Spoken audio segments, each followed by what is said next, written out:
Good morning and welcome. This is our first roundtable for the 18th National Black Writers Conference. With the discussion of this particular program, American Diasporic Literature, Paths Towards Resilience. Our panelists will discuss ways in which diasporic literature reflects on the experiences and struggles of individuals navigating displacement, identity, and trauma, and how these themes can be woven into narratives using various techniques to illuminate the complexities of resistance and healing. And we are delighted to welcome our panelists today. So, for those who don't know me, I'm Donna Hill. I'm the Executive Director for the Center for Black Literature, and I want to welcome all of you here today.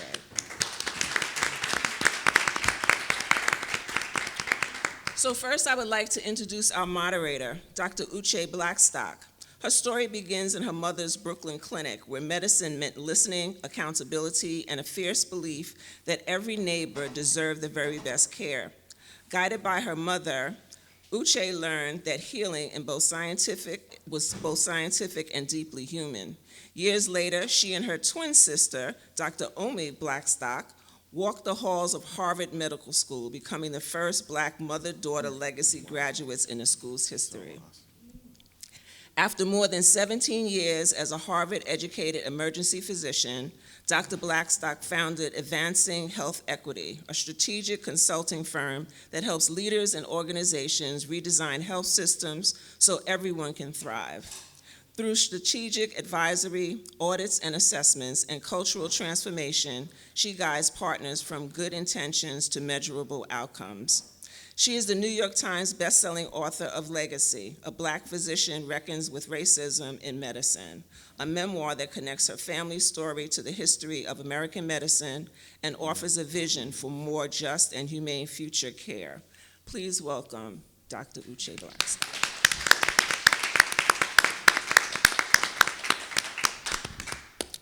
Lee Hawkins, I guess you can figure out who Lee Hawkins is, right? Lee Hawkins is the author of I Am Nobody's Slave, a critically acclaimed memoir tracing 400 years of his family through slavery, Jim Crow, apartheid, and their intergenerational effects. The book earned starred reviews from Kirkus and Library Journal, was an Oprah Daily Black History Month pick, and an Amazon Editor's pick. Hawkins created and produced the 2024 APM NPR podcast, What Happened in Alabama, named the best podcast of the year by Guardian and Audible and Top 25's Apple Podcast Show. A 2022 Pulitzer Prize finalist, during his 19 years at the Wall Street Journal, he reports across print, audio, and video, using DNA analysis, genealogy, and oral history to surface buried truths. His honors include the Rosalind Carter Fellowship for Mental Health Journalism, the McGraw Fellowship for Business Journalism, and 6 National Associations of Black Journalists. Salute to Excellence Awards. Raised in Minnesota's historic Rondo community, he writes towards truth, healing, and repair. Please welcome Lee Hawkins.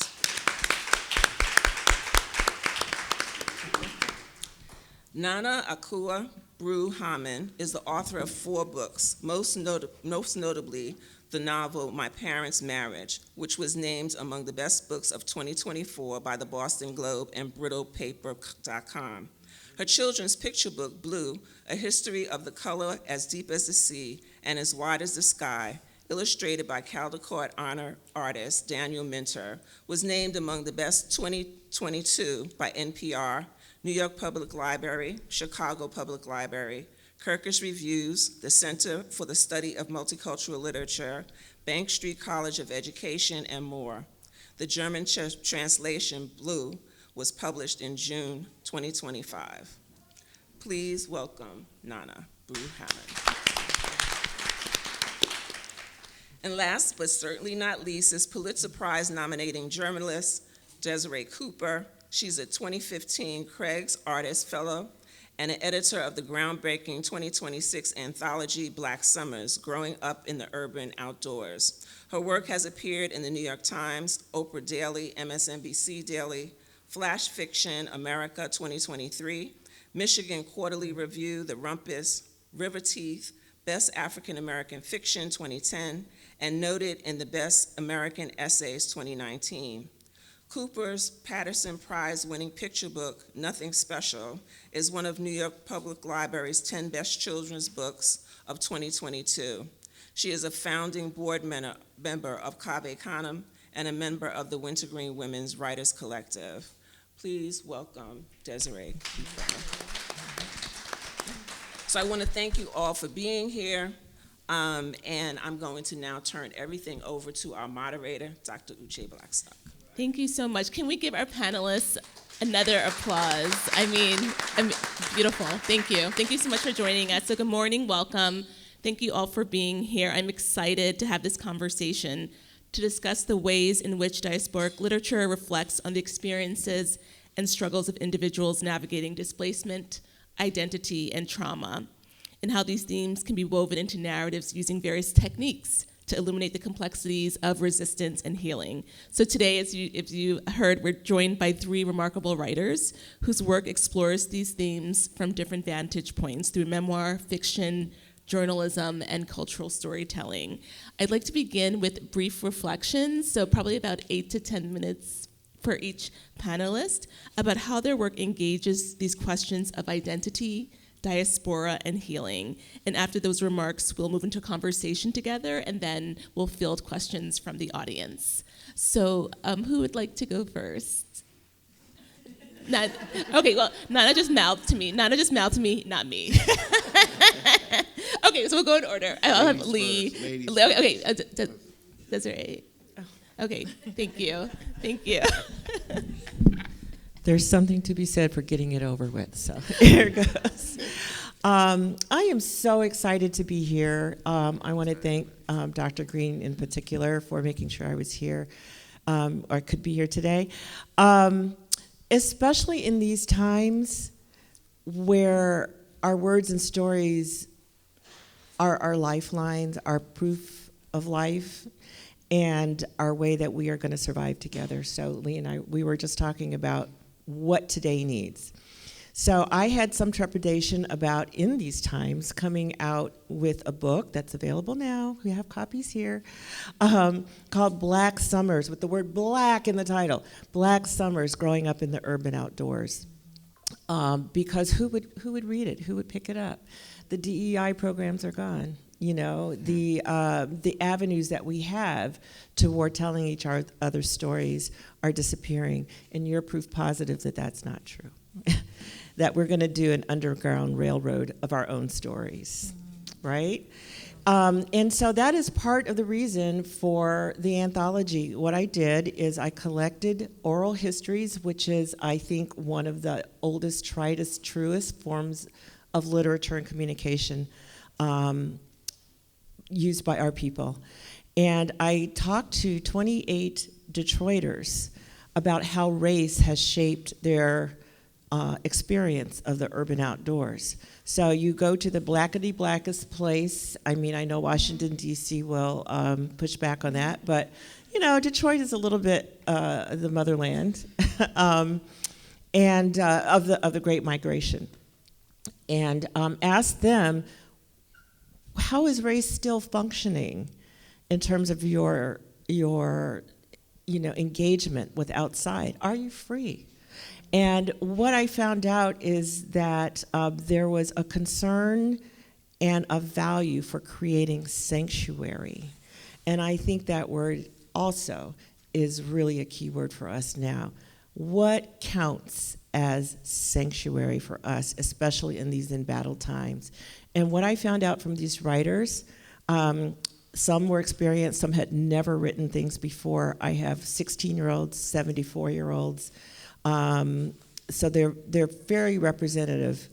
And what they talked about was the inventive ways and historic ways that their families came out of apartheid South to the North to find sanctuary in terms of how they would be embraced as human beings, but also to create sanctuary for each other, okay? Like one woman said, my parents did not come here from the South to make friends with white people. They came here to be free to be who they were. That was the goal. Integration was not the goal. Okay, it's never actually been the goal. It's only been the medium, right, for access to opportunity. And so what I found is interesting things like the car as sanctuary. Like we think of driving while black now, but y'all roll it back, because your daddy's got that Buick off the line, and that was sanctuary, okay, driving his car. Northerners all have that story of getting in that car and driving south, so proud of that car. And it was like a self-contained bubble if you were lucky to get your family from one place to another, sanctuary. Front yard, sanctuary. Bridget M. Davis, you might know her. She's a great memoirist. And she contributed an amazing story about how her front porch was sanctuary. And we all know about the stoop. We all know about the porch. It's its own culture, okay? It is a sanctified place in the black community. But when the rebellion happened in 1967 in Detroit, it was destroyed. It was destroyed. She was afraid as a little girl to go out into her front yard. And so her father put her in the backyard and watched her play and stood by in case she needed help or emotional support, and looked over her until she could heal from the scar of seeing tanks roll down the street and seeing black men gunned down in the city. Sanctuary is while it can be invented, it's fragile. And so this is our call to arms now, is to build something that can stand, that is not dependent on the outside world. And so there's a great story from a Pulitzer Prize-winning journalist, Stephen Henderson in Detroit, who tells about going to a suburban swimming pool when he was a little boy. So we know what happens then, right? So his family gets there, and everyone quietly, there's no kerfluffle. They just quietly pack up and leave.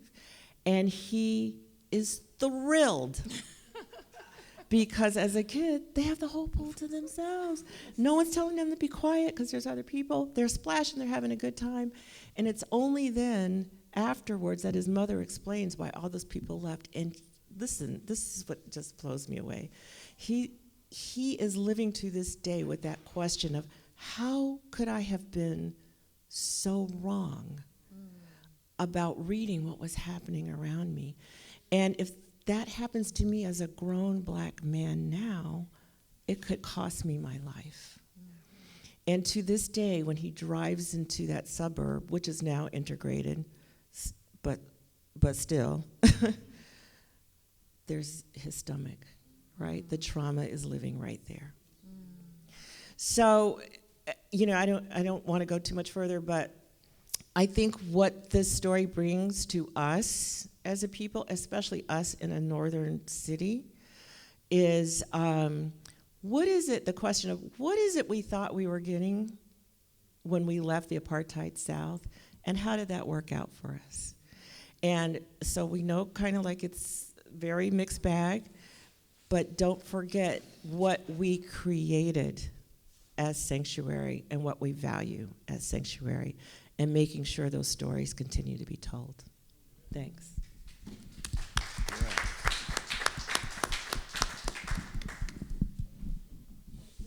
Lee? Sure. Okay.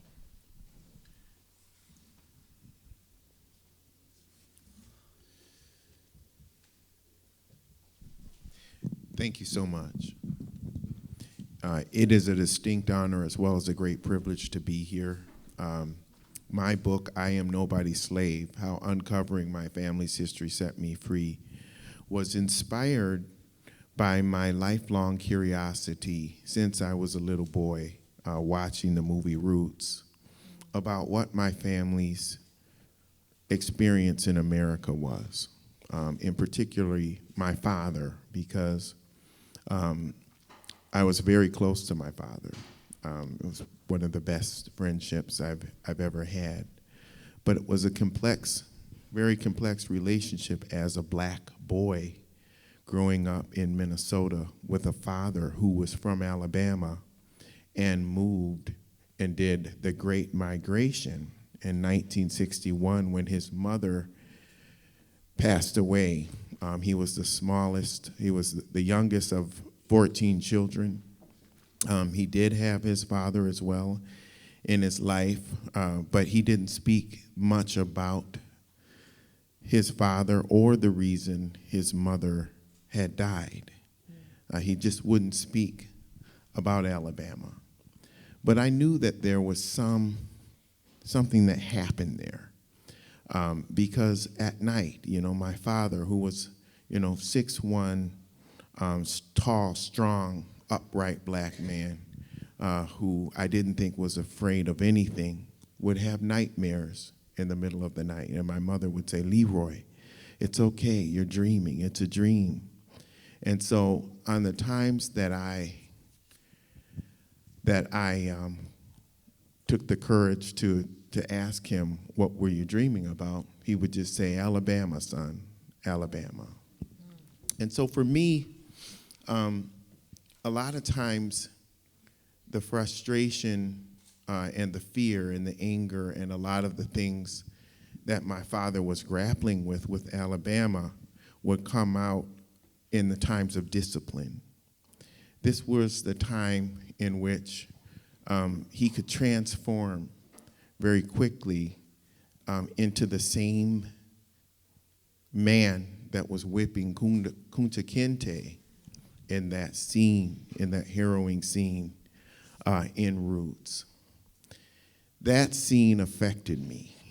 The reason it affected me was because I was about probably 6 years old at the time, and I was looking at another black boy who was a couple years older than me, but definitely carrying the same amount of dignity and pride and questioning and curiosity that I carried, which was often the very thing that, yes, led to me becoming a journalist, but also got me probably well over 100 whippings when I was a kid. And not to say, woe is me. That's not what I'm saying. Because really at the time, it didn't really affect me as much as it affected me as an adult.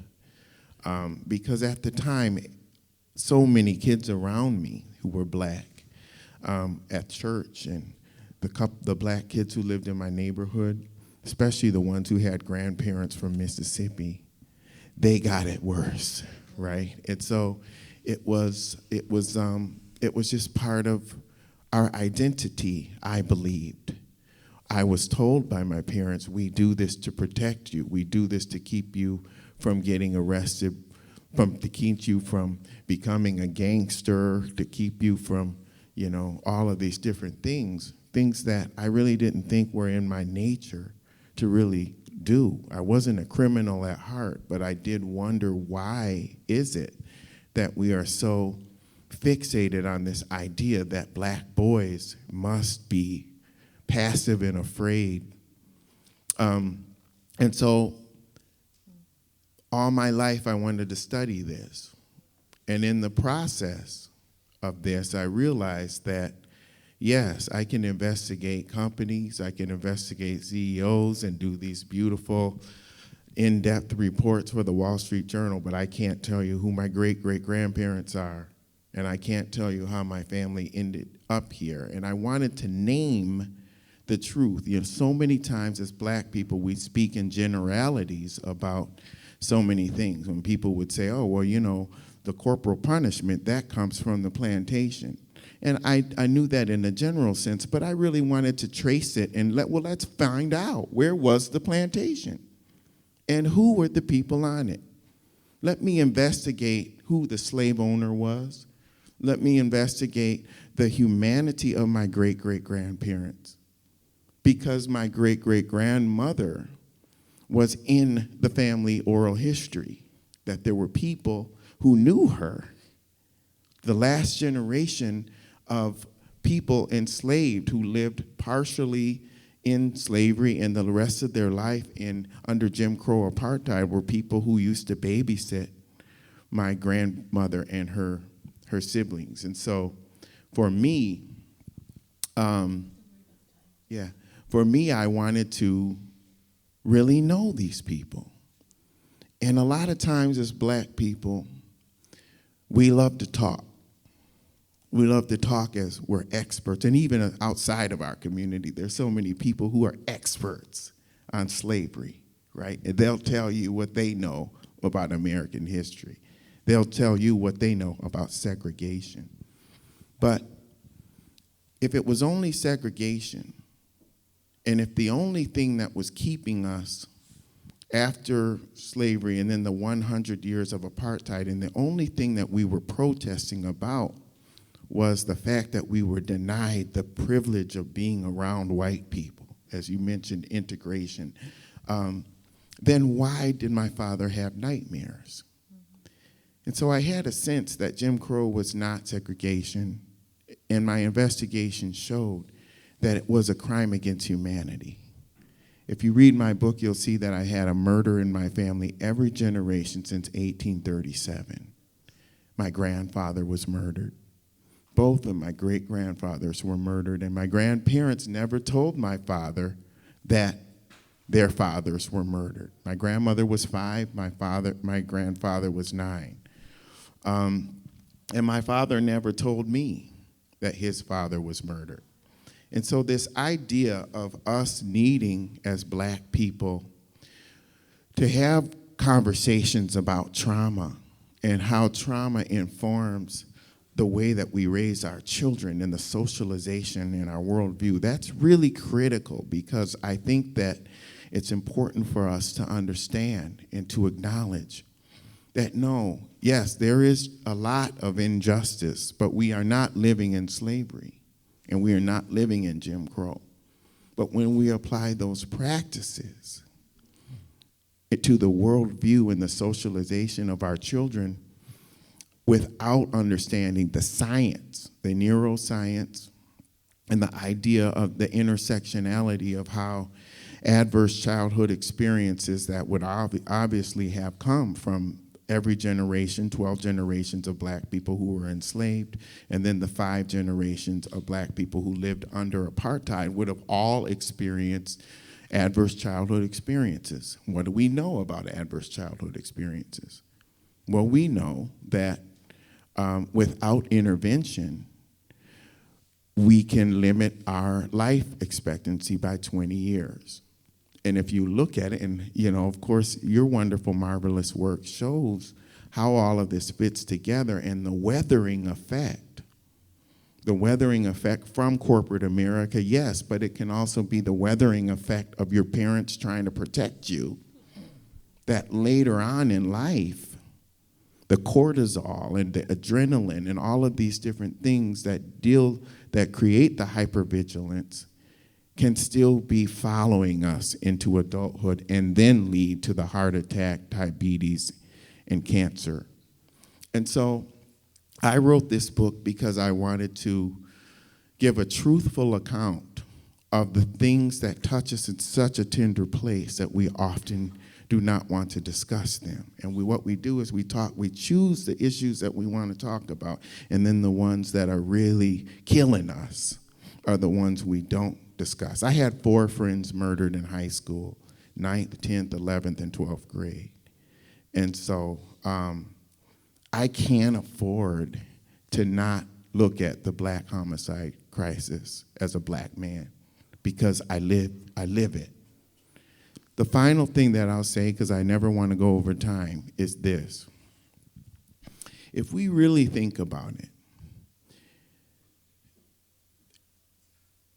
America has been a white supremacist country for all of its existence, but on paper, it's only been 60 years that black people have had equal rights on paper on the Constitution to white people.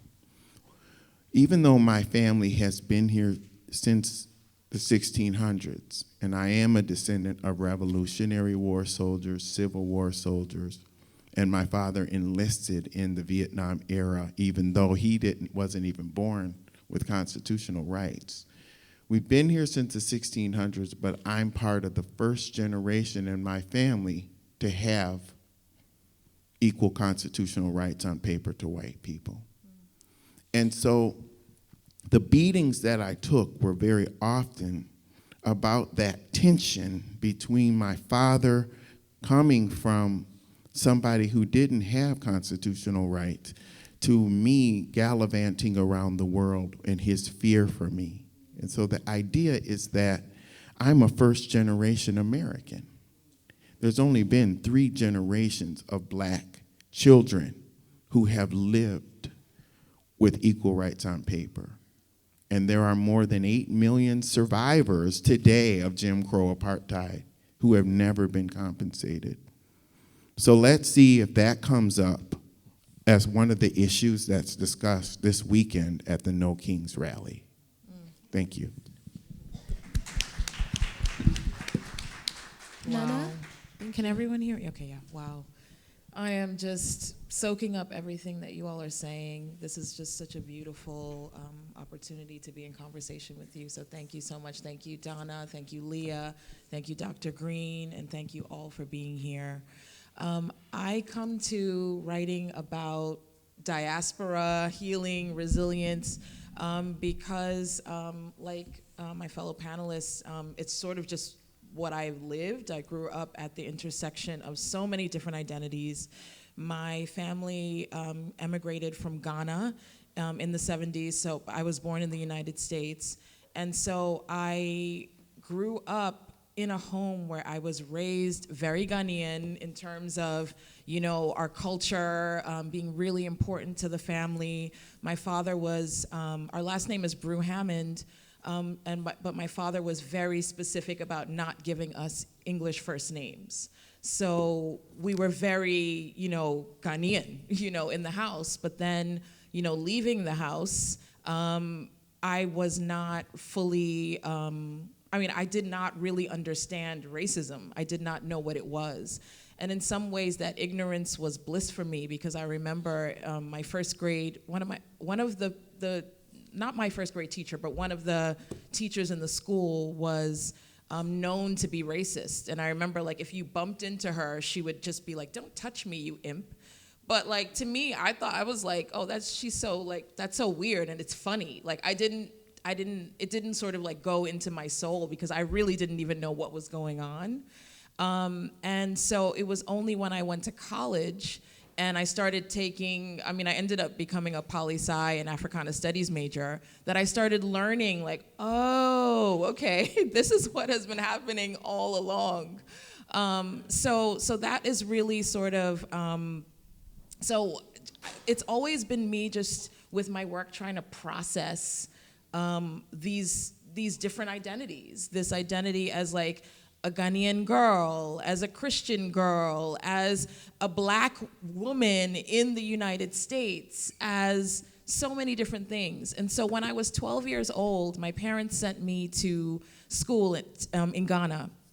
So I grew up in Queens, New York, and I grew up in a community that was very mixed. It was originally a community of, I guess, working class white people. Then they fled the neighborhood as more African American people came, and then more immigrants came. So my community was, Panamanian immigrants and Jamaican immigrants, and we were the Ghanaians. And I remember when we first moved into that neighborhood, one of the things that we do in Ghana is you burn your garbage. So it was fall, and my dad's like, we're all out there raking the grass, and then afterwards my dad lights the leaves on fire, and our neighbors come and they say, "What are you doing?" And then they say, "We don't do that here." So we were like the Africans on the block after that. So it was always sort of that duality that like we lived with, and so when I went to school in Ghana, then it was, I'm the American girl and I'm the Obroni, which is the word that they use for white people. So I was like, what? I'm dark skinned. I had to deal with all of you're pretty for a dark skinned girl in New York. And now I'm in Ghana and they're like Obroni. and I did not understand the language, my languages in Ghana, so it was like, my name is a very Fanti name.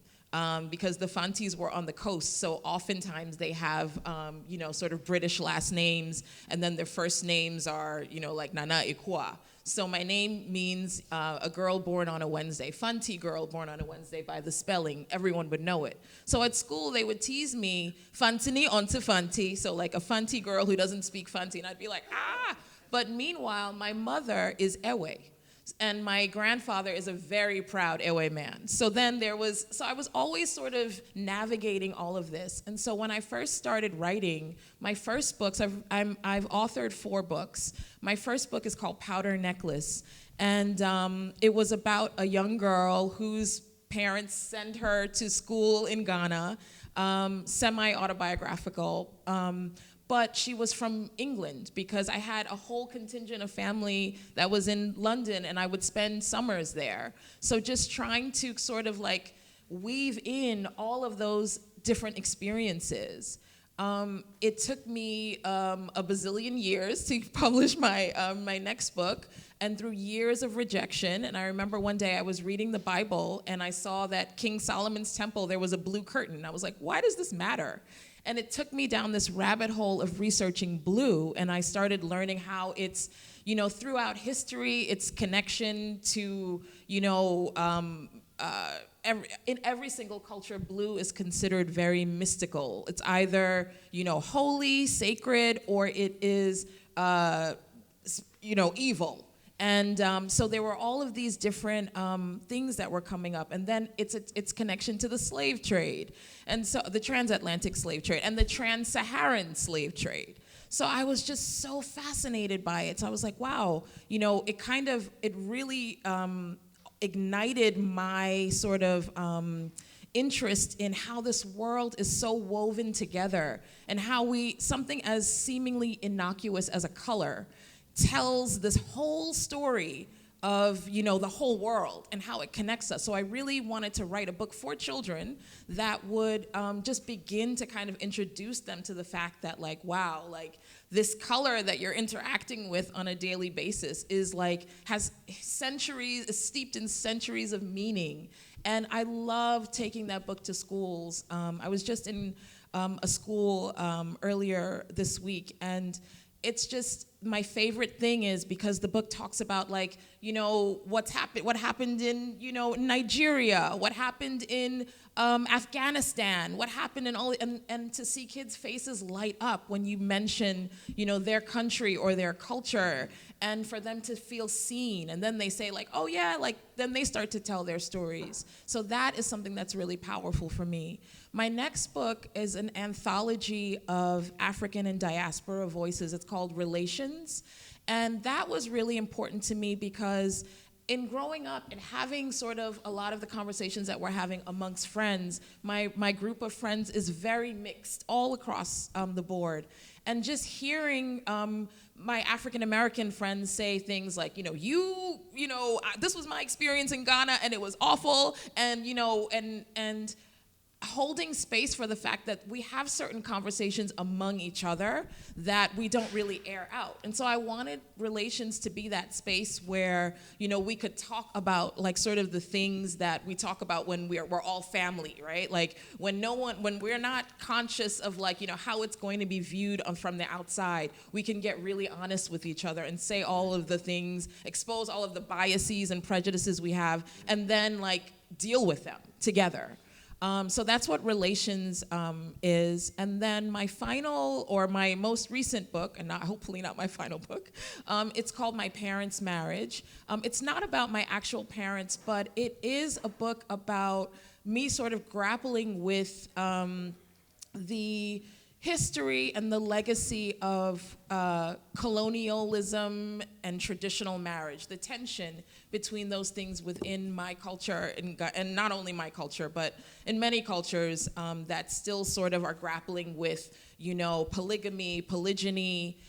So in Ghana, I remember just growing up, if somebody, some wealthy man died in the community, or even in my family, it would be the next two generations are fighting over the property. And it was just sort of, what I knew to be the thing.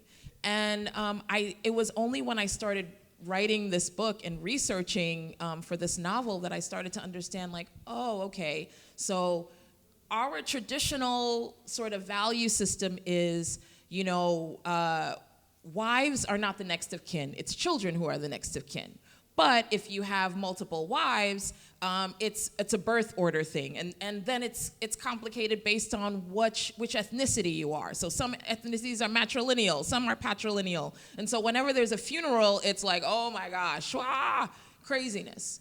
But then colonialism, what happened is that they brought in monogamous marriage or ordinance unions. It's on paper. You have to register the marriage in court, and or at a church. And what happened with that is it defined the stake that the Mrs. or the ordinance wife received. So now it protected the women, or it protected that wife, but the customary wives were not protected. So then I started to understand, like, oh, so this is why Auntie so-and-so is not checking for Auntie so-and-so, and this is how all of these things work. And so so that book for me is a grappling with the sort of unresolved tensions of this sort of marriage between these two separate cultures that sort of have come together and are so interconnected that it's really, it's not a simple thing to say, oh, just stop, because it's woven into the value system, right? So that is what my parents' marriage is about. And so that is, in some ways, it's very reflective of myself. Like, there's so many strands that are woven in, and I wanna, in my writing, I want to give voice to those complicated, nuanced, sometimes competing tensions, and I want to open up conversation around them, those discomforts, because I think in those conversations we can kind of get to a place of, deeper honesty about where we are. So, thank you. Thank you. Can we give another applause to all the panelists for their opening reflections? Thank you. It's so beautiful. I have a few questions before we open it up, but your writing engages with histories, and we've already talked about a little bit, that are often painful and complicated. How do you approach representing trauma while still creating space for resilience and healing?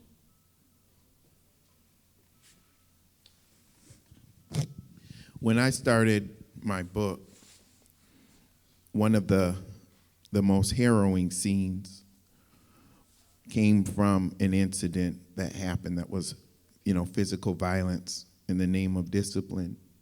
And my editor at the time, a woman named Tracy Sherrod, we had a discussion, and she said, there's so much later in the book that shows the love of the village and all of the different things that contributed to you and kind of was the mitigating factors that kept you from losing your mind as a boy.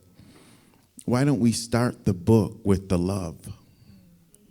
And, I thought that was a brilliant thing, because one of the things that those of us who might be descendants of slavery or Jim Crow, who did experience corporal punishment and other forms of trauma, because I don't want to say that everybody has. This book is called I Am Nobody's Slave, How Uncovering My Family History Set Me Free. And so I know that there are a lot of people who are sensitive about that.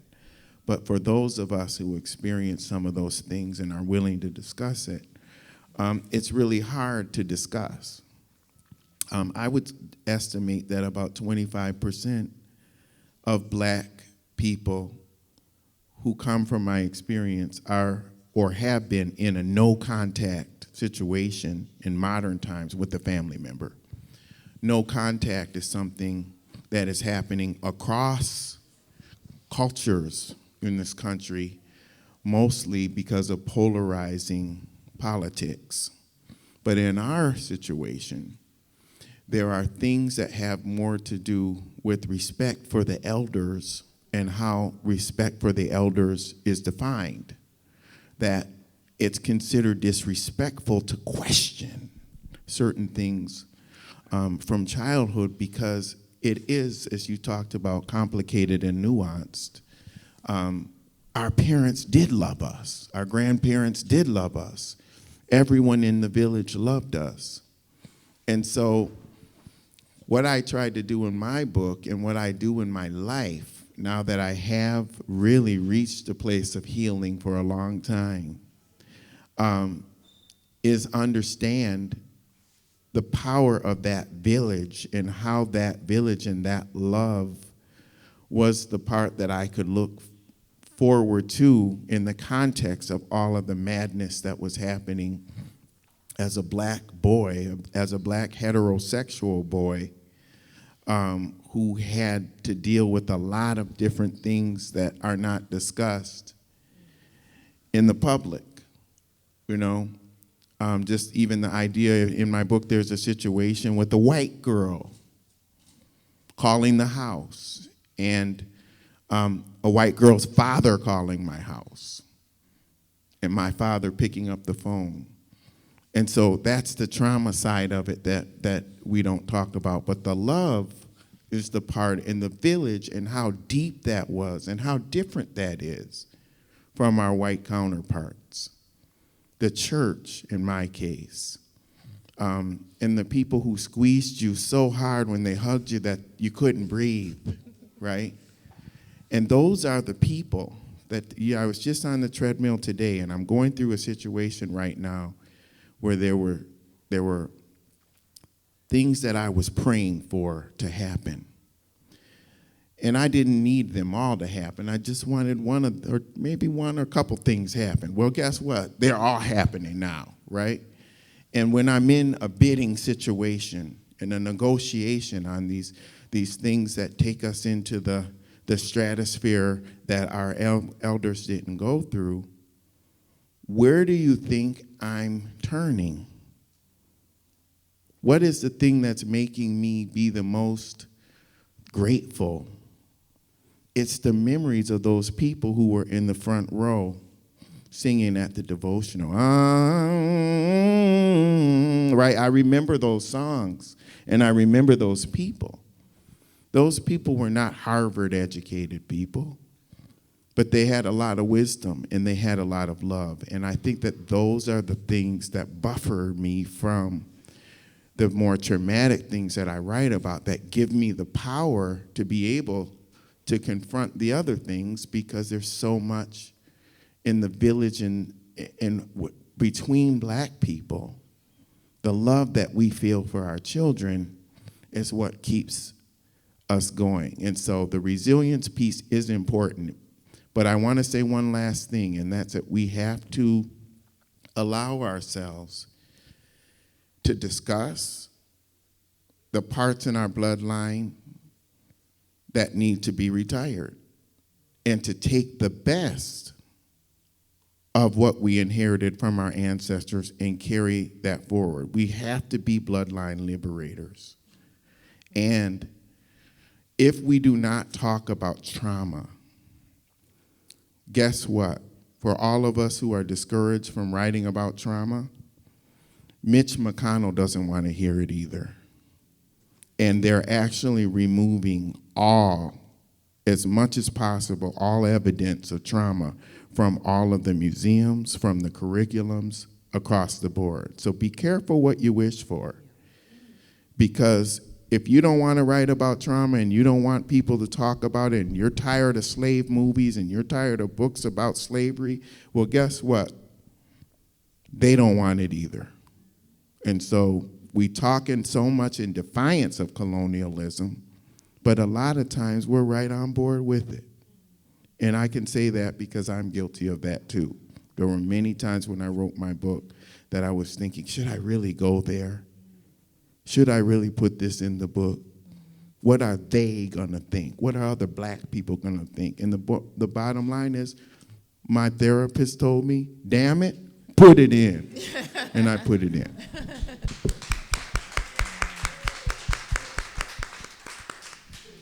Yeah, if I could piggyback on that, and thank you, Lee. It's amazing. When we think about safe places that we're creating for ourselves so that we can continue to survive and thrive, we do have to think about what is fortifying us and therefore what is building, right? And that's could be the happy part. But also, sanctuary is a place where truth lives. And it's got to be safe for the truth, our truth. And we can't go that route of, I'm going to call it, because this is how I feel it, the toxic positivity. Stop dwelling on that, blah, blah, blah. I'm like, this happened to me. This happened to me. I'm not dwelling, I'm telling you, this happened to me, okay? It doesn't define me, it's not my name, but it is my experience, and I have a right to stand in it and to tell you about it.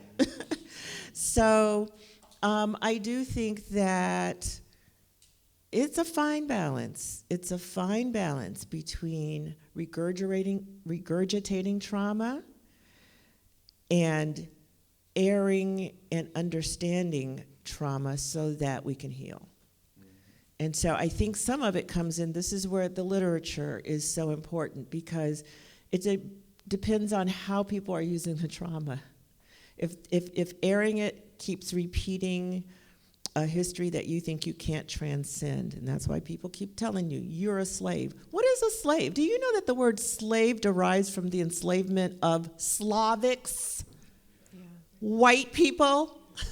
So why is it when you hear the word slave, you think black people? I mean, it was centuries, millennia before us, people were enslaved and continue to be now. So, we don't define that. So if people are telling you that story to define you, that is not liberation. If people are validating your history and your experience so that you know what came before and you can transcend it, that's liberation. And I think that's what literature can do, is help tell the stories from all the different places and all the different corners in all the different ways that we come to it, so that we can say, yeah, thank you, I heard your story, and move forward. So I don't like, now I have one children's book, it's called Nothing Special. And on the surface, it's a buddy book between a boy and his grandfather. A Detroit boy goes down to Virginia every summer and hangs out with his family. And that's how a black child is going to see that positive relationship. Oh, we travel to go see our grandparents. Oh, we don't do city things in the country, city mouse, country mouse.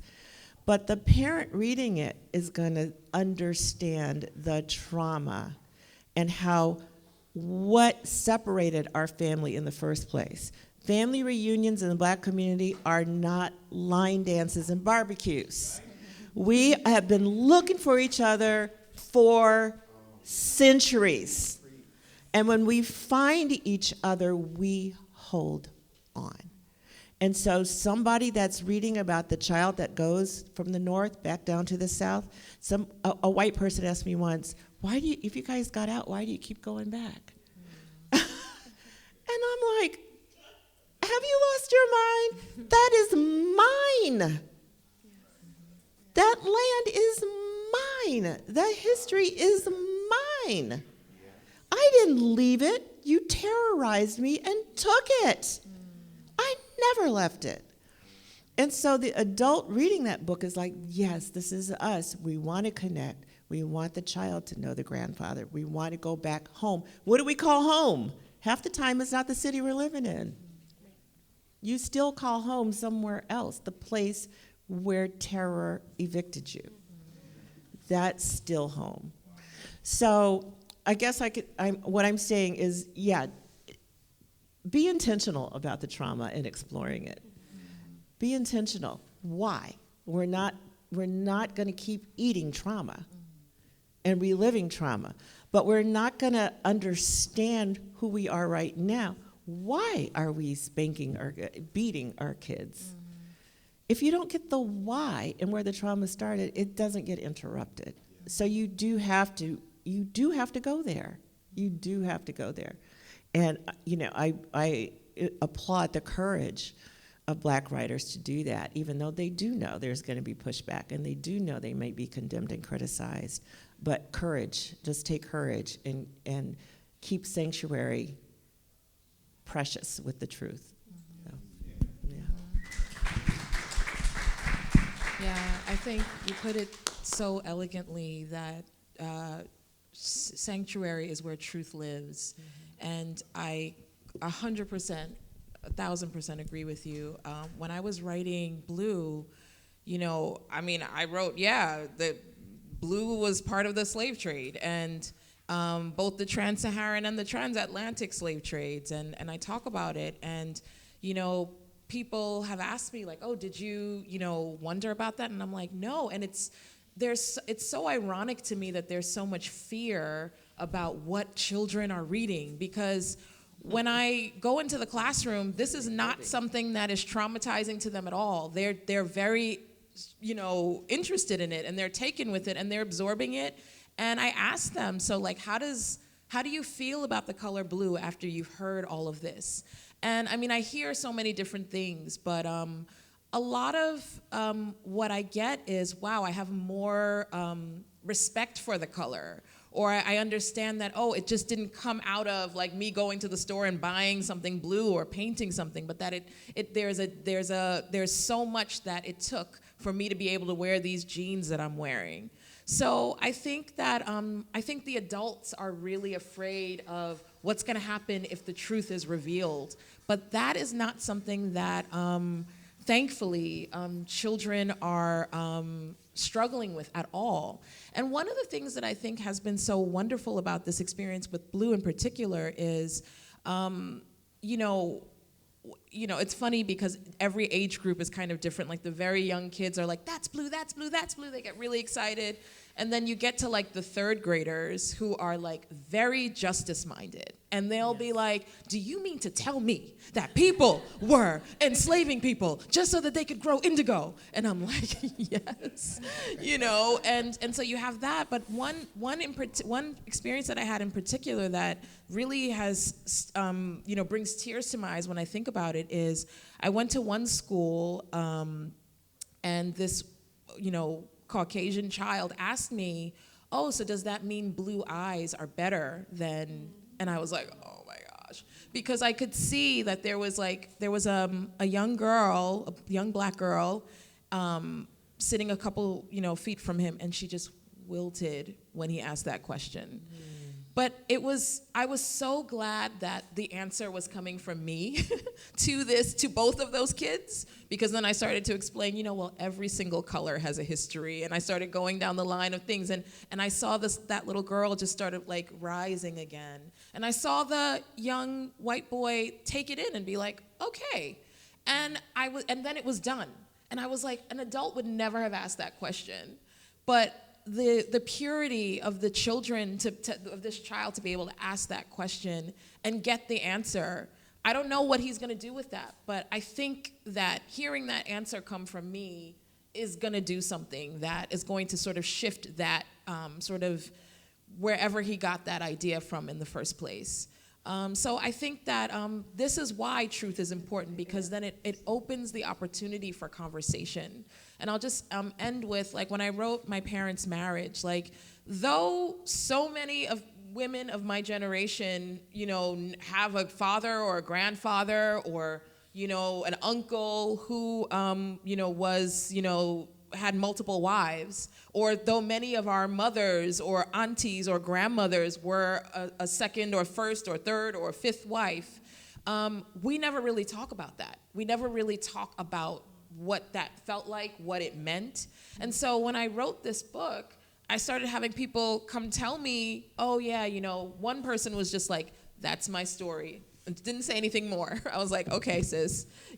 Somebody else came and, talked about the fact that she's never going back to Ghana again because it's this inheritance issue just ran her out of the country. She's done with it. She's good. She's just gonna stay in the U.S. and let them fight over the property, and so on and so on. But we weren't having these conversations before. I didn't know that all of these people that I knew were dealing with this in one way or another. So the beauty of just sort of naming these things, telling these things, opening these conversations, it's not that you are trying to poke at something or trigger someone or re-traumatize them, but open up the safety that, like, wow, it's not just you. Let's talk about it. What did it feel like? And what do we want to do differently or not?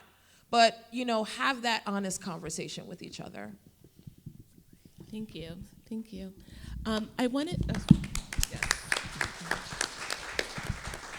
I'm curious if each of you could share the moment when you realized that these themes, identity, history, and healing, would become central to your writing. I know you've talked about a lot of experiences, but is there any one particular moment when you did realize that these themes that we've talked about today would become central?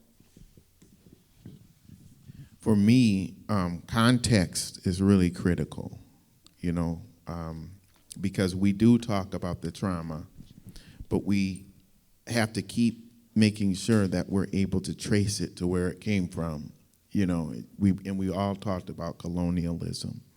And I think the moment that I understood that all this would fit together down the pathway of healing and disruption of a lot of the context that led to the trauma was when I discovered I was researching my great-great-grandmother's life. And I saw a presentation from Dr. Morgan on YouTube. And she was talking about black women in the antebellum era period, I think. And I said, I need to go back and really rebuild what her life would have been like. And so I stumbled across a document called the Alabama Slave Code of 1852. That would have been the law that my great-great-grandmother lived under. And when I read the slave code, I saw that if she was caught reading and writing, she'd receive 39 to 100 lashes. And then I started to think about when I was a kid, and you mentioned this as well, I would hide my papers. When I would get an A on an English paper or writing or whatever, I would hurry up and put it in my backpack because I didn't want to be told that I was acting white. I wanted to be more of the athlete that I was and less of the studious person that I was, because we had adopted this toxic view in the peer group across races that an educated black person was really not black, and I didn't want that. And so I saw that connection between the slave code that told us that black people should never be able to read and write, and that if we were educated, we were always being white, and the modern toxicity of the definition of black maleness and what that really meant. And then I started to look at the parts that said no more than four black people should be together without a white person present. And if you didn't have a pass, everybody would get what? 39 to 100 lashes. Then I started looking at the enforcement. How was this law enforced? How were these laws enforced? Well, the justice of the peace. Who was the justice of the peace in the county? The man who enslaved my great-great-grandmother, who I'm related to by blood. So then I contacted the white side of the family and started researching the enslaver who I was related to by blood because of the sexual assault of my great-great-grandmother. And I saw all of these connections to the idea of black people not being able to congregate together without punishment. And then so I looked at who is enforcing these laws besides the justice of the peace. Well, the slave patrol. Well, who were the slave patrol? The police? No. Every white man between the ages of 18 and 45 had to legally, under the law, do 1 night a week of slave patrol. And so that meant that any ordinary white person was deputized by the state to whip my great-grandmother, my great-great-grandmother. And so then I started to realize this idea of black people having a barbecue in the park. A lot of times you wonder, well, why did this white person feel so emboldened to come and ask us who we are and if we have a permit? That's not an accident. That's an epigenetic memory of having the power, because they did have the power to do that. And so when I saw the Alabama Slave Code of 1852 and I sat down and meditated on it, that was when I started to see all of the modern connections. And then it was like, y'all created a monster now, because now I'm seeing it everywhere, right? And that was it.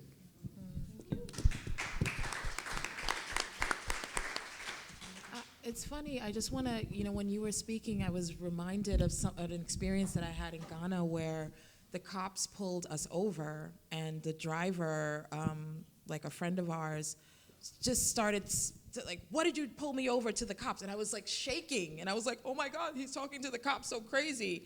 And he was like, like just very dismissive of the police officer, just do what you have to do and then let me go on my way. And I was like, oh my gosh, if we were in America, like that would have gone so differently. And then I just realized like, oh, that was a moment for me where I was like, wow, yeah, the cops work for us. Like they're not, you know what I mean? They're paid by our taxes. They're not these terrorists. And rather, like, this man was almost terrorizing the cop the way he was talking to him. And just sort of like that split feeling of being like, wow, I couldn't compute in that moment. But you asked the question of like sort of when did I realize that this was something that I wanted to write about. So interestingly, growing up, one of my favorite books was the Sweet Valley High series. It's these blonde, if anyone doesn't know about these books, it's these blonde twins, Jessica and Elizabeth Wakefield, and they lived in California, and every couple pages we understand that they are blue-eyed and blonde-haired, and one's on the cheerleading squad, one's on this, and I loved this series so much. And so I wrote a lot of fan fiction. I grew up in Queens, New York. I did not have a split-level ranch house. I did not have, Letterman jackets were not part of like my school situation. But I started writing fan fiction. I wrote about girls named Danny, short for Danielle, who were, green-eyed and red-haired, and I was just like, oh my goodness, it's so much more interesting to write about white people because they're more colorful. And then I went to college, and as I said, like I just sort of had an awakening, like taking like political science and Africana studies classes, and I ended up becoming, my concentration was African American politics, and really understanding like, oh wait, all of these things came from somewhere. These ideas were by design. And so when I started writing, it was the first time in college that I started trying to write about like Black people and about myself. And so, it took me a long time to really sort of understand, like, okay, I was like, wait a minute, actually, is that true that the white people are more colorful than we are? But I started to really understand, how important it was that I had to, like, write for myself. And all of this being said, is I grew up in a home that was very, like I said, my father did not give us English names. My father would recount stories of, when he first came to the States, people would say, oh, do you live in huts and on trees? And he would say, yeah, just like Shirley Temple Black, the U.S. ambassador in Ghana. Like, this is where I come from, And so even still, the culture, surrounding culture was so strong that I really grappled with feeling a sense of dignity about my Ghanaianness, my Africanness, my blackness, until I sort of, kind of started to really read up for myself as an adult. So yeah, I think it was in college when I really decided that, like, I need to figure out how to write about me, for me. Thank you.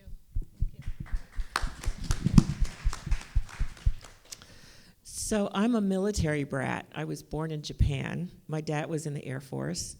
I lived in Japan for 9 of my first 14 years, not consecutively, but back and forth, and then traveled around the United States as well.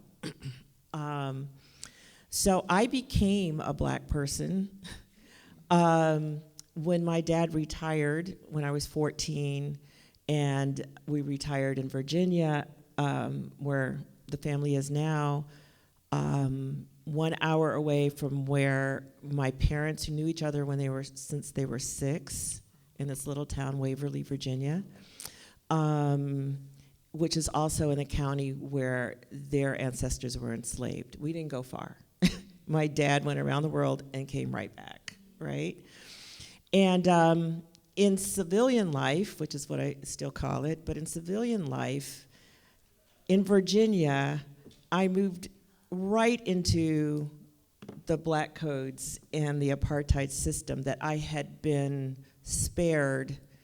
Now, I'm not saying I was never discriminated against at all, but I am saying that sometimes it was me and sometimes it was the Filipino girl that was in the chair next to me, and sometimes it was we just had people, so many different colors and backgrounds. So I didn't realize that the only one that was always going to get it was the black person. That's when I was 14 learning that. So it's interesting how, the consciousness starts to happen. And I'd been writing, since 4. And all of my stories were colorblind. Like, I was writing what I saw was human experiences. Or maybe in my mind, the color didn't matter. And then I started to learn as I was living the black codes, like, are you going to be a black girl or are you going to be a white girl? Are you going to talk black or talk white? Are you going to be an egghead or are you going to be cool? All that going on and choosing the sides, that I realized that race is plot. Like, you can't just throw a black kid in a story and keep going. It matters if it's in the classroom, if it's on the playground, if it's a black boy or a black girl. The rules are all different. And different things are going to happen, and their experiences are going to be different. So I started growing up in that, but I do want to fast forward because 10 years ago, I left Detroit, where I did all my adulting. Black Mecca, moved back to Virginia, so I've done exactly what my parents did. I'm in my parents' house where I took care of them. They both had Alzheimer's and they both have passed on. And raising my grandchildren, their great-grandchildren, in that exact house. And because of how all these life transitions happened, I never grieved my parents, because then I was raising children again. And this Christmas, my parents showed up for me, finally. I guess I wasn't going to come to them. So they just inhabited everything in the holidays. And I have a new conversation I want to have with my writing. And so I don't think the awareness came until I was 66 years old. So. Thank you. Wow. Thank you. So we're running a little behind on time. So I would love to open up the conversation to the audience in the room. If you have a question for our panelists, there's a microphone here, or we could bring the microphone to you. There's been a lot of richness discussed, and I'm sure there are questions that the audience has. Come, right here. Sorry. And then we'll bring the microphone over to you after, okay? Okay, yes. We'll bring it over to you, don't worry, okay, go ahead.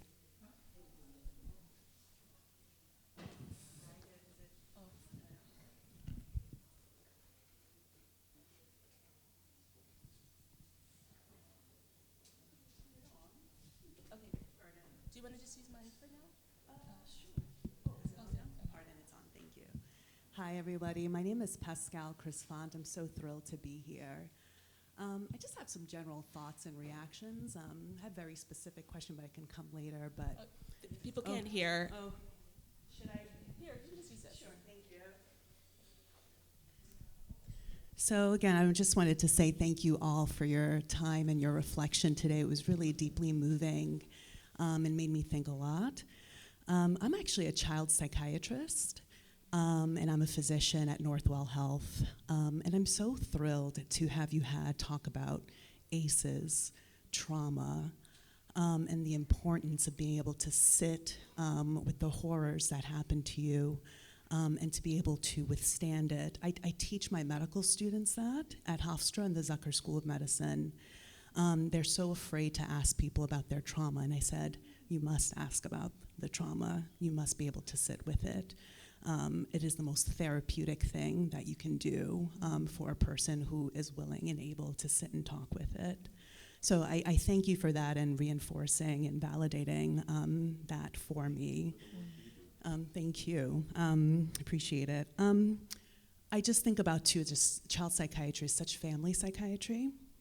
And we read a book by a social worker. Her name is Salma Freiberg, and she talks about the ghosts in the nursery. And the concept is really, if you don't sort of think about your trauma and your past, you risk recreating it with your children, which is the concept that you talk about. And I think about Black people have monsters in the closet. And just the importance, again, of how you must heal thyself, the family must heal them, so it's not generated and transmitted to your children. So those are some comments, just the intersection between my clinical work and my experience as I'm a Haitian American woman, and sort of the intergenerational trauma that Haitians have, and the stories that are told about Haitian people. All you hear is the poorest Black nation in the country or in the Western Hemisphere. You don't talk about the first slave revolt, successful slave revolt. So I just, this was really enriching. I don't know if I have much to say except thank you for your work and for validating sort of my experience and sort of my desire to bridge this intersection and writing about what I see clinically every day and just my lived experience. And just thank you. Thank you. Does anyone want to respond? Yeah, just really quickly. I think it's important to note that I grew up in Minnesota, so I was firmly rooted in the Black community, but I lived in a predominantly white Scandinavian community, 99% Scandinavian. And so Italian people were Black folks. That's how white it was. And the idea of the child psychiatry piece of this, and the unresolved childhood trauma, so much of the trauma piece of it was experiential, being that only Black child in the classroom, and having the lack of empathy from educators be the thing that would perpetuate and compound the trauma, and then you'd get in trouble at school and then get home and get whipped because you got in trouble at school. The point that I'm making is what you're doing is God's work. Because when we look at the medical profession and the work that you've done, that same empathy translates into the mental health community. So it's very important to find the cultural competency of whoever you're working with. My counselor is a Jim Crow survivor who was John Lewis's roommate in college. So he really understands a lot of the things that I had brought in. But also, in the final moments of my father's life, I saw a lot of the neglect, even down to the fact that he was never tested for the blockages that ended up being in his arteries when he went in the week before he had this massive, now I'm messing up the book for you, but this massive heart attack and ultimately died. And my point is that insensitivity of not having doctors and medical professionals and mental health professionals that have the compassion for the understanding of how trauma impacts us over our lifetime. If somebody would have talked to my father, tell me about your childhood. Well, I grew up in Alabama. What part? And, right away, 1948, that was the heart of apartheid. Well, why did you leave? Well, my mother died. And, all of a sudden, you're building this profile of this person who has the likelihood, not because of genetics, but because of environmental and political injustice, had to have a heart attack, to have heart disease, right? And so the three factors, the three chronic illnesses that ACEs most likely contributes to is heart attack, diabetes, and cancer. And my father, a Jim Crow survivor, had all three when he died, and he was only 70 years old. And guess what? He beat all of his brothers. None of his brothers lived over 60. And so this is why it's not a death sentence, ACEs. But we need to be able to have professionals like you and like you to work with us. So really put a lot of attention into who you allow to treat you and who you allow to work with, because prevention is a part of it. But if there's no acknowledgement of the trauma or any understanding of the cultural experience of Black children, it will never, ever end up well. And that's what we have to know. And this is why the pipeline has to be continuing to, we need to put more Black mental health professionals in the pipeline, and particularly Black males who understand all the issues we're dealing with. Okay, we just have someone over there, Dr. Russell, and then you can, yes. Thank you. Thank you for the wonderful panel. I really listened and I appreciated the different views. It seems to me that there was a connection with all three of you about children of African descent being presented in books. I was curious about what books were read to you and what books that focused on African American children of African descent. I'm thinking of an author, Virginia Hamilton, a wonderful, wonderful writer who's the only person to this point, may she rest in peace, who wrote primarily for young readers of African descent. And many people probably here have gotten her books for your children. But I didn't hear you mention any literature that was written with the idea of a Black child reading that book. I didn't hear you mention, and you may have it in your work, your parents or some caretaker or even teacher reading those books. And I think that they are extremely important in the mental and the cultural health of our children. The last thing I would say is, I think some research, probably Dr. Uche, you do that, or some of you do that, but we need to think about how it is that we say, like you did, I can't let someone know that I'm studious, because that's not a part of the Black persona. Where did that come from? We gave the world all the alphabet. We are the founders of the educational system internationally, worldwide, and yet we don't acknowledge that, especially with regard to teaching our children. So I'm just curious as whether or not, or putting in your ear, that maybe your next books might want to look at that. But I thought that you did a wonderful job, and I appreciate what you said. Thank you. I can quickly speak to just the books that, or the stories that I heard as a kid. I can speak to your first question about what were the books that were formative to me as a child, that centered the African or Black experience. There weren't many. When I was a child, there weren't that many books that I came across or found that featured a Black child. I remember The Snowy Day by Ezra Jack Keats. That's not a Black. I understand that. Let me finish. But I totally get it. So I'm saying that was something that I was like, oh, wow, there's a Black child. The other book that I remember was the Ludell series. Ludell and Willie, Ludell, Willie and Kids. So that was another book that I encountered as a child. But there were very few. It was my dad telling us Kweku and Nancy stories that was like sort of, I remember that being sort of a formative storytelling in my youth.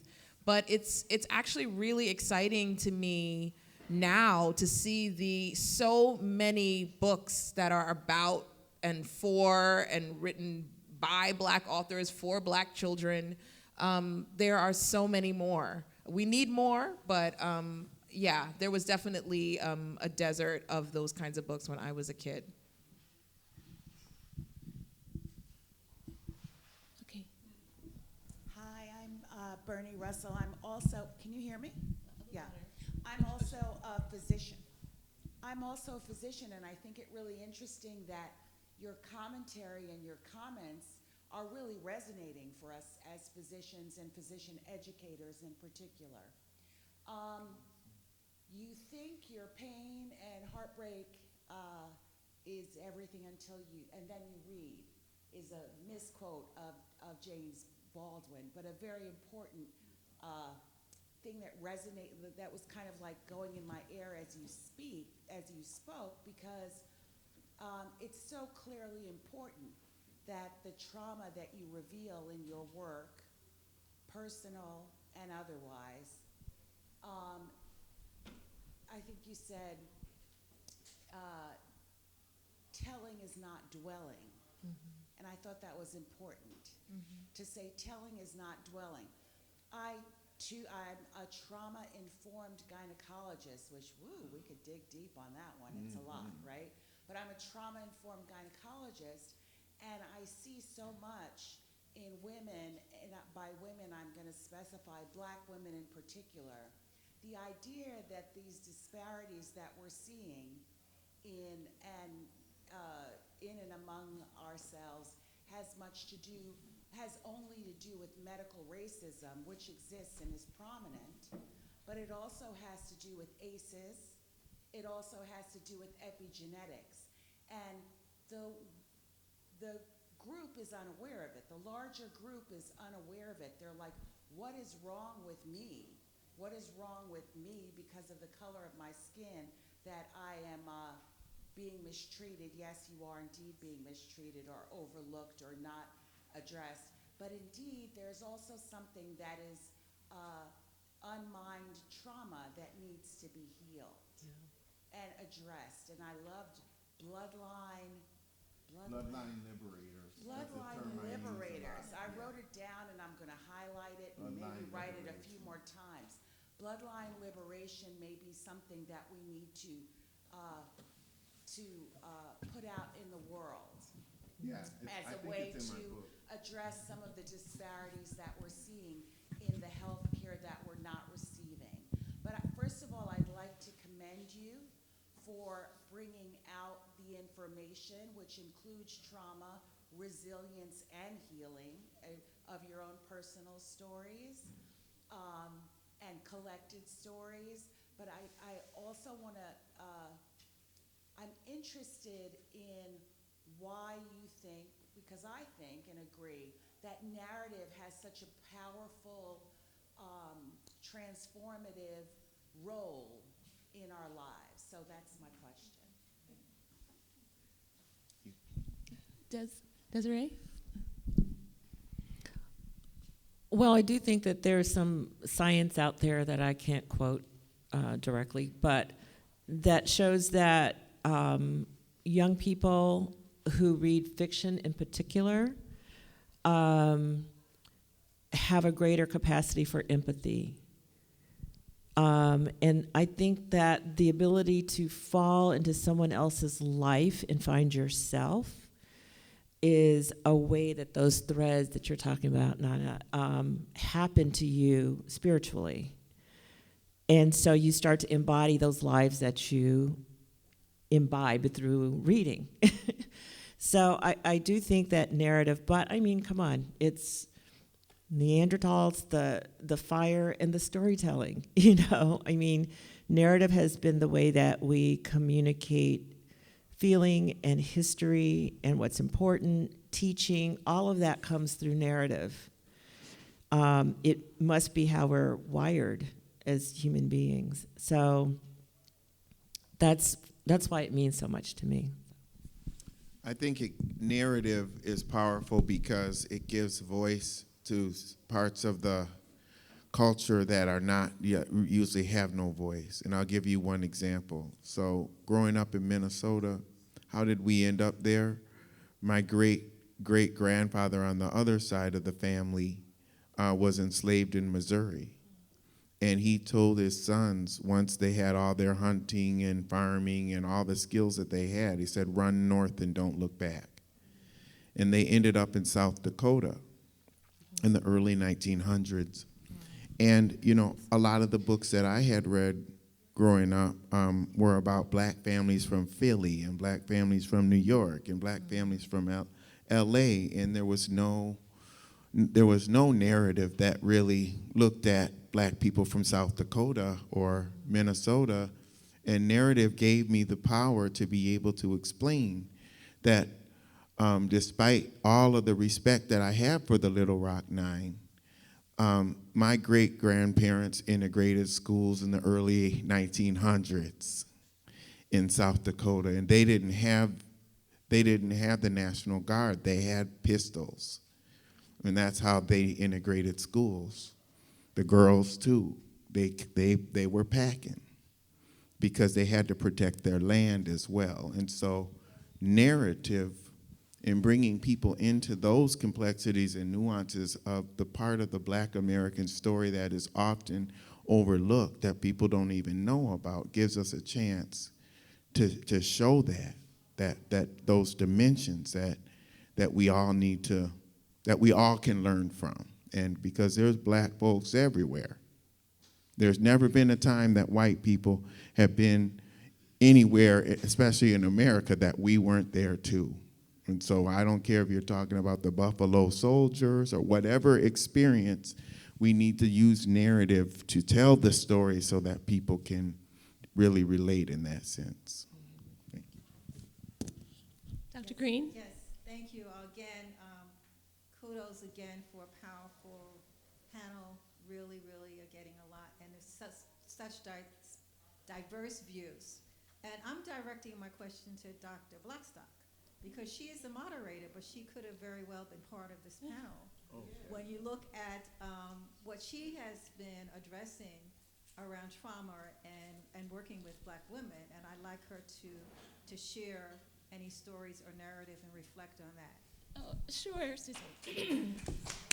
Thank you. No. I mean, I just wanted to make sure the panelists had their time to shine, but there's so much of what you said or has been said, like Dr. Russell, that has really resonated with me. And I'm thinking just even about my own book, my own memoir legacy, what it allowed me to do, just to talk about this experience that's a unique experience of being a second-generation black woman physician, and what that meant to me. I just, so you know, I grew up like 5 minutes from here.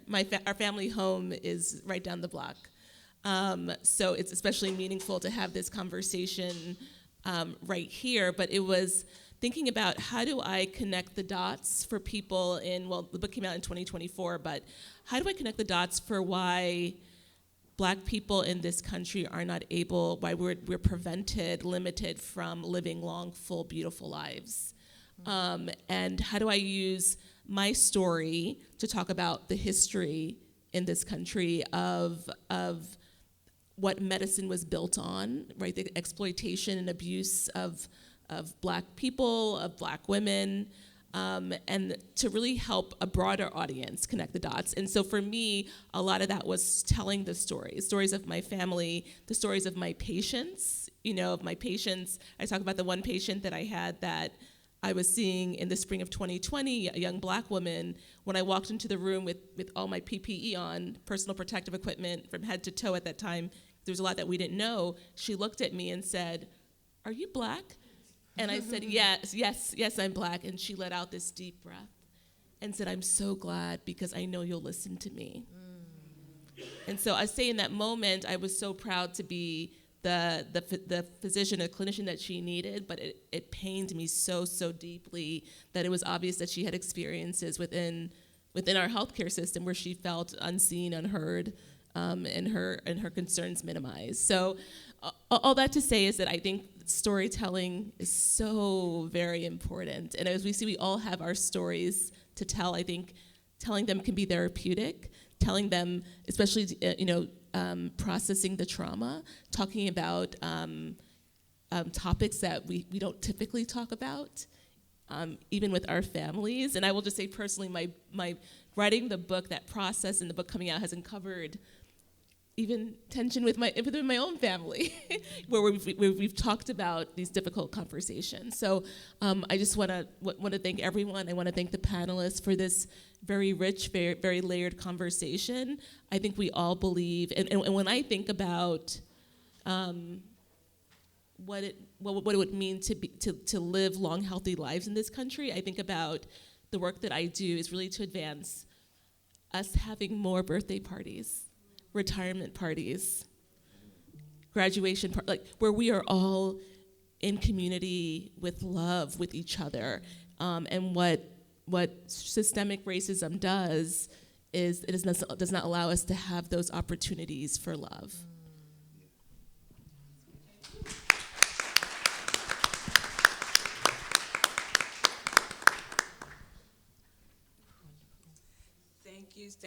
Thank you. Please give them another round of applause. So, we have to tell our stories. That's what we come away with, right? We have to tell our stories. And so these authors have told their stories, and their books are available for you to pick up a copy and get it signed downstairs and have more conversation with them as well.